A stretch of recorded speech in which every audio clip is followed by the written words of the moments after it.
خوش اومدن. همه میگن تو میشه شما رو باید دید، چون معلوم نیست تو که شما زنده بمونی. خب این حرف خیلی خوبیه خواهر، همه باید همدیگر رو ببینیم، چون معلوم نیست واقعا تا کی زنده باشی. اون شب عزیز آقا جون خیلی حرفا زدن که همش سبز بود، اما ته همه اونها بغض فرو خورده‌ای بود که میگفت سخت پدر مادری مرگ فرزندشو ببینه، و من چون پدر بودم خوب احساسش میکردم. روزی که در مغزم یک گلیو بلاستوما مولتی فرم با عکسی چونان شفاف پیدا کردم، هیچ گمان نمیکردم ممکنه خودم رو فراموش کنم و حالا در قفس تنهایی فرید، در خلوت مخلصانم، به چیزی جدید دست پیدا میکردم که جواب من بود به علت آرامشی که از روز اول در خود احساس کردم.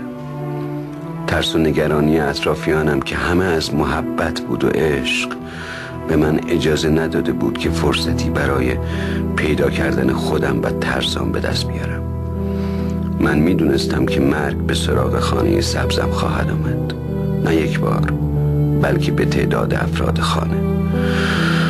اما حالا واقعا مرگ برام سبز بود و رنگ شفافی در مغزم داشت، شفافیتی به وسعت یک حقیقت انکار ناپذیر که ناگزیر و از گزینشش بوده.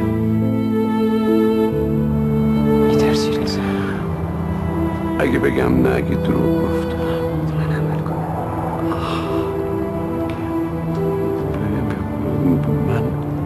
من خیلی کاراست که باید بکنم، یعنی فرصتش هست. جای بهتری برای موندن است رضا، جای بهتری است.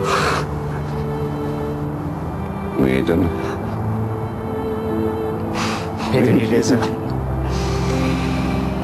میدونی با مرگ تو دنیا فیلسوف بزرگ و مهربونی رو از دست میده.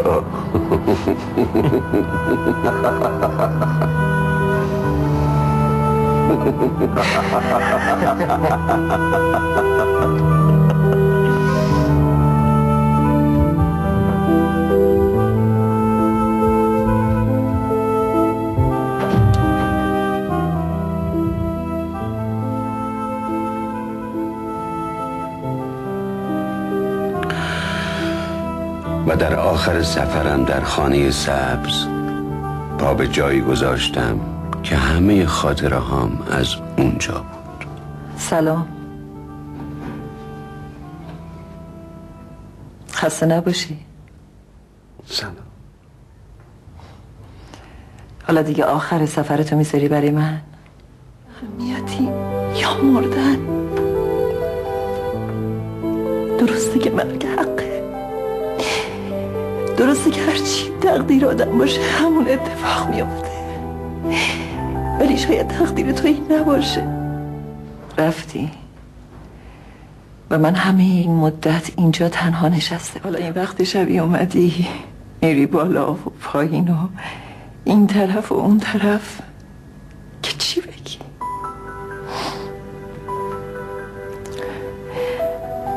که من بعد از تو، بدون تو برم تیزی خوری، بعد از تو این طرف این لکنتی بشینم،